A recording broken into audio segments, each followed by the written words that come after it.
Today we're going to be doing a practice where we help the kids figure out the syllable types. This is a great way to help people understand what the vowels, if they're long or short, and it's a great way to help them learn how to analyze words and to decode better. So what we're going to start out with is we're starting out with nonsense words. The reason I'm using nonsense words is it's very easy to create them and be specific about the syllable types that you're looking for. Because English has so many exceptions to the rule, when we start by using a nonsense word, we can make sure that the word always follows the rules. And not that I'm against using real words. I totally agree we should use real words often. But in this case, we are starting with nonsense words. So we first have, as I write down the word, and I break it up into the syllables. Because we're focusing on making sure we're doing things with the rules, it is following the rules. If we don't break the syllables up for the kids first, then sometimes there's confusion about where the syllable would break, depending on the rule. So I begin by breaking it up for them. And I have them write it down, so they'll begin by writing down the word. And after they've written down the word, then they go through and look for their vowels, and they identify what syllable type it is. Now the kids have already written this one down, so we're just going to go through it together. I'm going to check their work. Okay, so what's this one right here?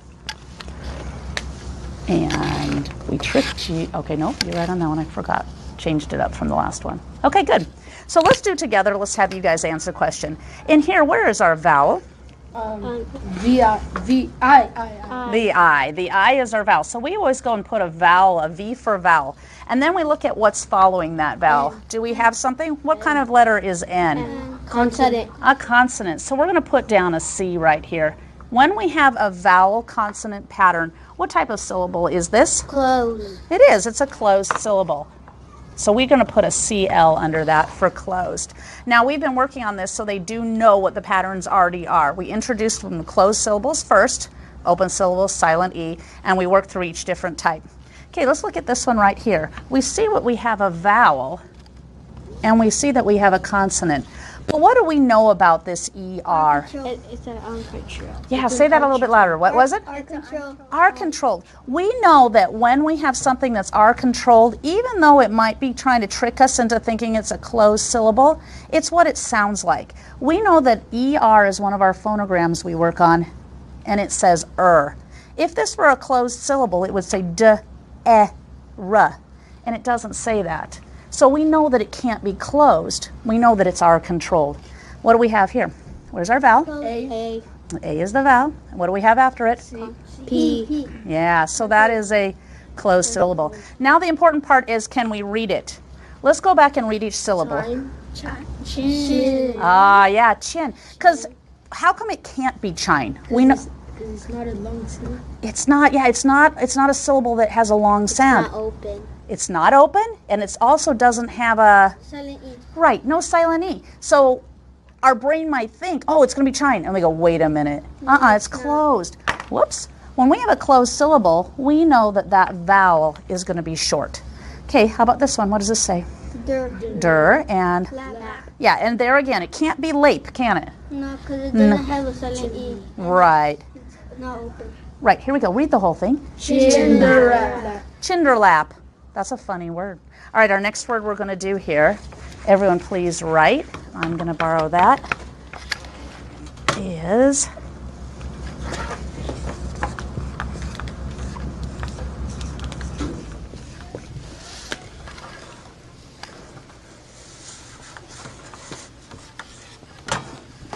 okay.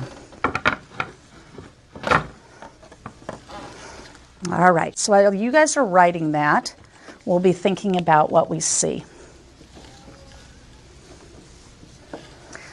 Now, I like to have them do it independently first because that puts that learning onto them. It's also a little bit of a formative assessment for me so that I can see who's struggling and who needs a little bit of extra help, that I can give that help right away. Okay, keep going. You got that first one. Yeah. Okay. So what do you have right here? What is that? What did you put here? I'm confused. Oh, check that one again. That was a tricky one, huh? All right. Excellent. I see that you got it now. He's got it right. Okay, let's look at our first one here. There was a little bit of a trick there because sometimes that E tricks us up, doesn't it? Sometimes we see E and we think it, but the question is, now let's first say what it is. Let's figure out what it is and we'll hear what it says. Okay, so what do we say? Okay, we see a vowel here, right? Do we see anything after the vowel in that syllable? No. So what kind of syllable is that? Open. Yeah, that's going to be an open syllable. So we just put an O down here for open. Does that mean that this has a long or short sound? Long. No. Yeah, because the vowel is going to open its mouth and say its own name. It's an open syllable. D. So what does that say? D. D. Now, if it were a silent E, the E would have to be silent, wouldn't it? Yeah, so that can't be a silent, even though it ended with an E, which means silent E. In this case, it's not silent. That E is talking. It's saying its own name. Okay, what do you guys notice about this syllable? Wrote. It says wrote. Because of O-A. You've got our vowel team. So here we know, because we work on this one all the time, that's a vowel team that we know. That's O, the O of goat right there. So D wrote. And what's this one right here? Silent E. We have a vowel, a consonant, then an E. We know that that E right there is going to flip that vowel. So is that going to be a long sound or a short sound on that? Excellent. It's long. So that, everyone read it together.